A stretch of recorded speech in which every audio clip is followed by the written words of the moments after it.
Jai Gurudev. Let us begin with the second installment of Bhagwad Gita in a concised version. So, the second question that will answer a lot of queries is the Purusha and Prakriti, that is, masculine and feminine energy field, and the three agents of change. What are they, and how do they influence our lives on a daily basis? Prakriti and Purusha are the two different aspects of the manifest Brahman known as Ishvara. They participate, regulate, and implement the universal creative process. Purusha is the soul, the self, pure consciousness, and the only source of consciousness. The word literally means man. Prakriti is that which is created. It is a nature in all her aspects. Prakriti literally means creatrix, the female creative energy. Purusha, pure and distant, is beyond subject and object. One cannot understand Purusha, for that would make it an object. Purusha cannot know or understand anything either, for that would make Purusha a subject. Purusha simply just as it is. But because of the presence of Prakriti, Purusha gets attracted to nature, and this union of Purusha and Prakriti brings about the world in existence. It's a very deep concept. Prakriti means that which is found in its natural, unaltered form. Its opposite is Vikriti, which means that which is deformed or altered form of the natural state. Prakriti also means that which gives shapes or forms, signifying nature or pure energy. Prakriti operates at two levels. Its lower nature, which consists of the eightfold nature, namely earth, water, fire, air, ether, mind, reason, and the ego, while its higher nature consists of that life force by which all the living entities are upheld. All the beings in the universe originate from this twofold Prakriti, the Adhibhuta aspect of God. At the physical level, Prakriti is the body and the mind, that is Kshetra or the field, with all their constituent parts, while Purusha is the indwelling witness spirit, Kshetra Gana, or the knower of the body, the pure egoless consciousness that exists beyond the senses and the mind. Purusha is the Adi Dev, the supreme divine, the ancient, the omniscient, the universal enforcer of law, the supporter of all, who in the body as indwelling spirit, as inner witness becomes Adhigyagna. He is the witness, the guide, the bearer, the enjoyer, the great Lord and the Supreme Self. The Purusha is the universal cosmic male, the supreme Brahman, the subject as well as the object of sacrificial ceremonies, whose self-sacrifice results in the manifestation of life and worlds, and by making a sacrifice to whom a person gains an entry into the higher worlds or achieves liberation itself. Prakriti is responsible for the illusion and the sense of duality.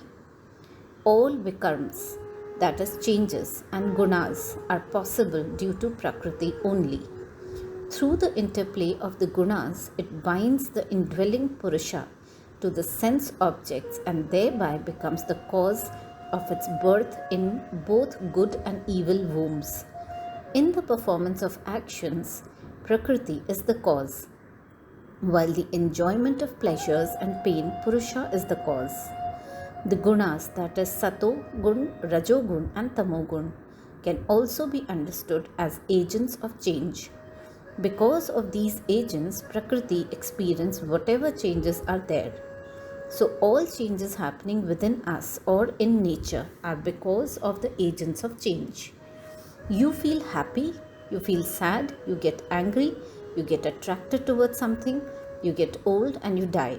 Summer changes to winter, seeds grow into fruit, Water turns to water vapor. All changes without exception come because of the three agents of change operating in this field. These three agents are root cause of all sufferings. These three agents of change exist in varying proportion in every being. They force one to think and act in a particular way, resulting in mutual conflict and disharmony in the world. So the Lord says not to ask questions like, how can I change my attitude? How can I get rid of my anger? Or how can I overcome procrastination? Instead, you simply need to identify the agent of change operating within you and learn to disassociate from it. The moment you do this, you will no longer be bound by the qualities of that change. Hence, to unite with the Purusha and end all suffering, we have to win Prakriti. Winning Prakriti means winning the three agents of change or the gunas. How to win them? Disassociate from them. This will break the cycle of being trapped in Prakriti. Like, for instance, you liked someone and because of that you seek job in her company so that you can spend more time together. But the more you get closer and try to understand each other's nature, you realize that you're two very different people and will not be comfortable with each other in a long way. What will you do? You both will talk to each other and you will resign from the job and move on, never to return back again.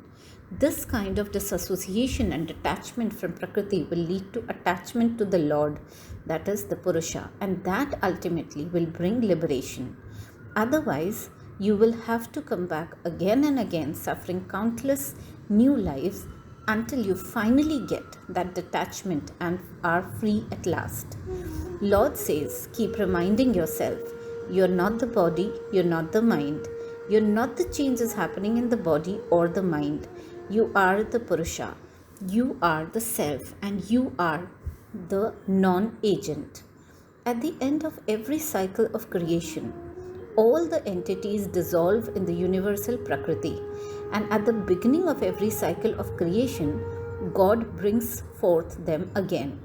Seated in Prakriti, Purusha creates all the living communities and the whole creation itself, both moving and non-moving. The soul residing in the body is referred to as the indwelling witness, the Adhiyagna.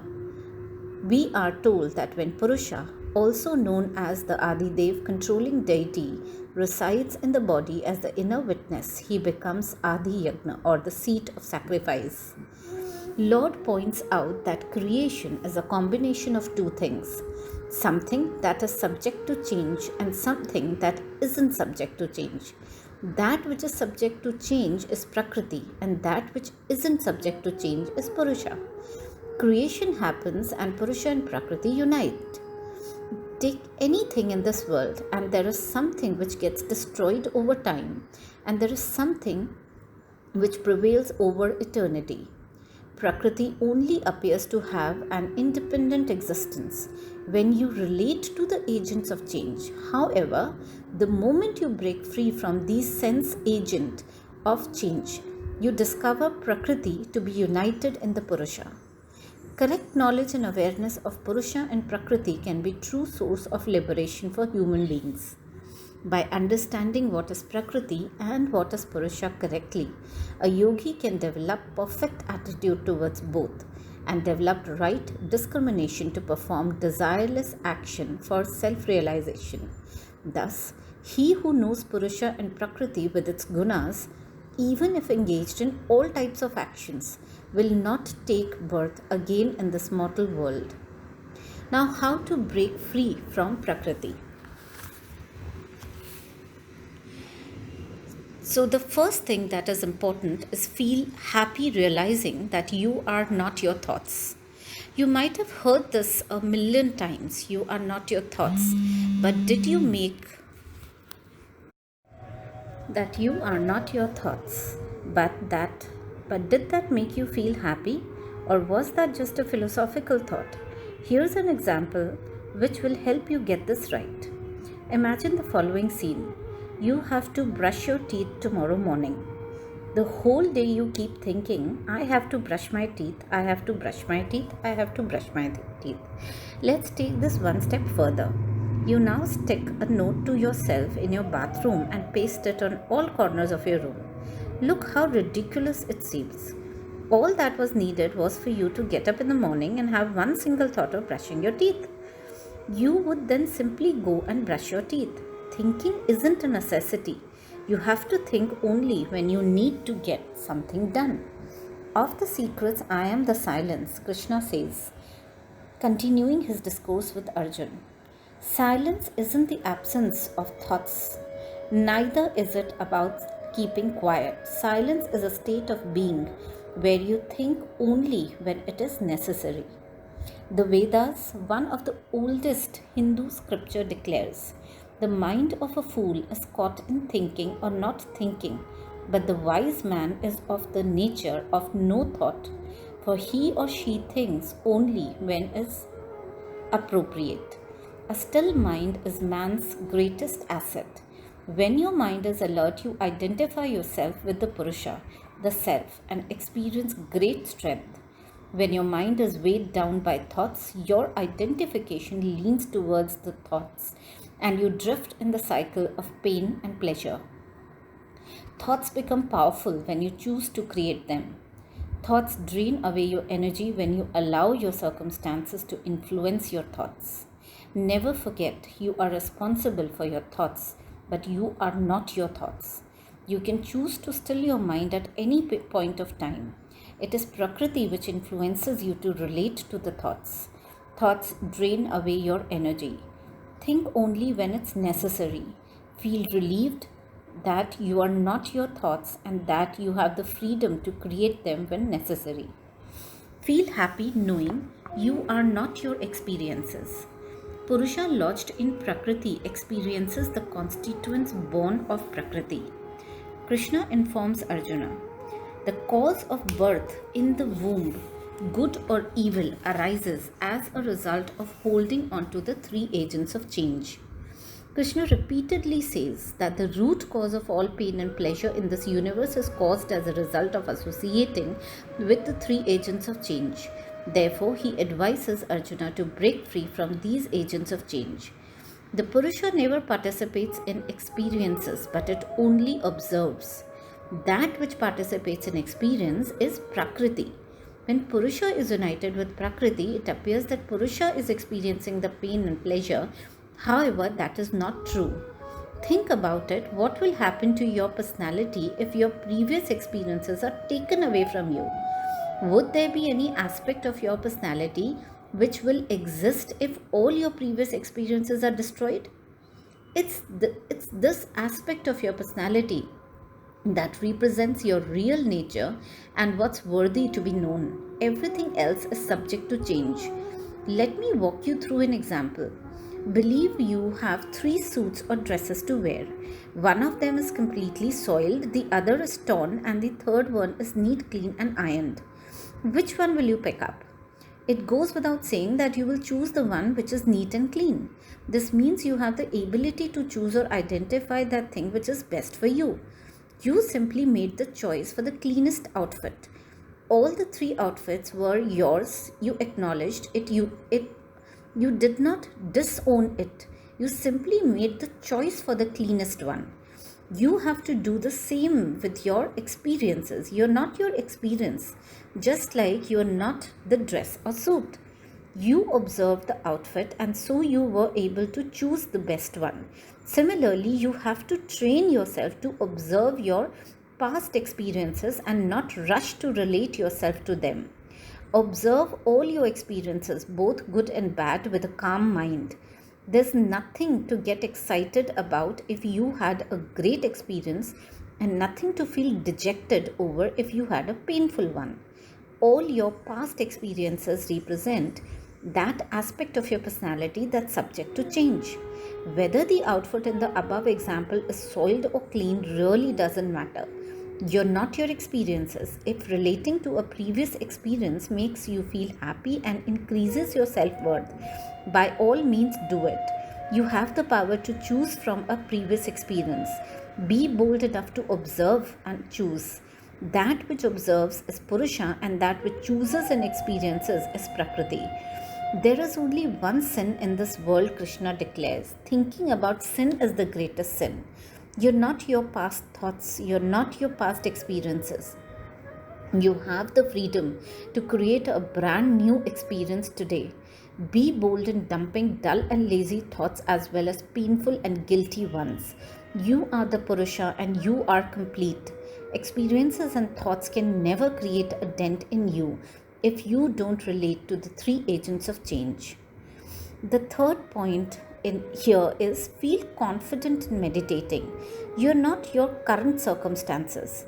Once you fully realize that you're not your thoughts and not your experiences, what follows logically is that you're not your current circumstances either. Your present situation only reveals your personality, which is a direct reflection of your current thoughts at this time. If you're going through a bad situation, your thoughts would be low and dejected. No matter what you do, it will remain the same. You need powerful thoughts and abundant energy to change your current circumstances, and there's only one proven way to achieve it. You have to train yourself to disassociate thoughts from what makes you feel incomplete and relate to that aspect within you which is complete. The moment you do that, you will start feeling good and everything else will fall in place. Here's another example. Let's say that you're broke and want to become self-sufficient. So there are two aspects of your personality. One in which you're broke and the other a personality where you have abundant money. Now ask yourself, do you think you deserve to be abundant? Do you want to enjoy an abundant personality that's full of life and purpose and ready to take on life's challenges? Of course, most of us would strive for the abundant personality. You can only become something which you are. You can never become something which you are not. Love, compassion, purity, abundance are the higher aspects of your personality. Confusion, indecision, scarcity, and stress are the lower aspects of your personality. So Lord Krishna says, the easiest way to change your circumstances is to disassociate yourself from the agent of error and associate yourself with the agent of oneness and equal opportunity. The moment you make this switch, your thoughts and action will drive you towards abundance, love, and compassion. What makes you feel broke are your thoughts, experience, and current circumstances, which are influenced largely by the agent of error operating within you. Break free and simply feel happy that you're not your current circumstances.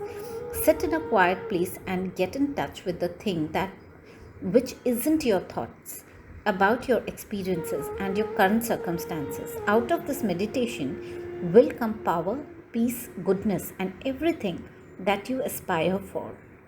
The fourth point is feel strong in your realizations that you can get in touch with your real nature right now. An eternal part of my being has become the Jiva in all beings. Lord Krishna declares, it pulls the five senses together and the mind is the sixth that are set in Prakriti. All beings dwell in me, but I dwell not in them. Krishna says, just as the one sun illuminates the entire world, so the owner of the field illuminates the entire field by becoming the Jiva in every being. Jiva stands for the individual soul present in all beings. That aspect of your personality which can never be destroyed or influenced by anything. We will cover this aspect in great detail in next chapter. Arjun asks an important question to Lord Krishna. If all the changes happening in the universe are caused as a result of the three agents of change operating in the field, then what is the ultimate goal of human life? And Lord Krishna answers, he who perseveres, imbued with yoga, sees the jiva, that is dwelling in the inner self, while those of unpurified mind, not having mastered the inner self, fail to see me despite perseverance. This is a beautiful message from Krishna, who says the goal of human life is to find unity. His message is clearly stated that enthusiasm and determination won't help you reach the goal. It only helps you to pursue the goal. To reach the goal of unity, you need to be imbued with yoga. Yoga doesn't mean sitting or standing and twisting the body, hands everywhere. The reference to yoga here is something else. It's about transcending your association with the three agents of change, which we have discussed a little while ago. Those who fail to master this yoga won't find him. So Lord Krishna says, but he who perseveres and strives to master this yoga will unite with the Lord. In a divine promise, Krishna says, to the single-minded yogin in perpetual communion with me, I am always easily accessible. Now, let us do one simple exercise and realize for ourselves the Purusha and the Prakriti and how to disassociate with the three agents of change. Close your eyes and imagine that you are in Delhi and traveling to Mumbai. While on your way to airport, you get a call that your father is critically ill in Kolkata and need you by his side. You quickly take a flight to Kolkata and turn off events are such that you get a new job there, the love of your life, and soon you make Kolkata your home. It's only when a childhood friend comes home one day and sipping coffee with you remarks that even though you have made Kolkata your home, your ultimate goal still lies in Mumbai. Delhi is referred to as the earth sphere where life originally dwells. Mumbai is the unity with the Lord. In between is Prakriti, life in all its aspects and ashrams. Hence, howsoever we may be lost in the mire of this physical world, the ultimate reality will always be one with the divine. Open your eyes and write these 5 principles and remind yourself every day.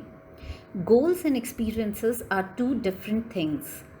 Battlefield is more important than the battle. If I am fighting in wrong battlefield, victory or loss really doesn't matter. Purusha is the goal. Battlefield which helps me remember Purusha is the ideal one. Manage the battle correctly. My thoughts about experiences and current circumstances are the battle I wage in my mind. This battle appears to be complicated when I lose sight of the Purusha, but becomes quite manageable when I remember the goal of the Purusha. Remember Purusha. When I forget the goal, I get caught in the battle. But when I remember the Purusha, I rise above Prakriti. Krishna says, fix your mind and intellect on me. Rid of all doubts. You will surely attain me, for you are dear to me. With this, we finish the second installment, and I look forward to releasing the third one shortly. Thank you.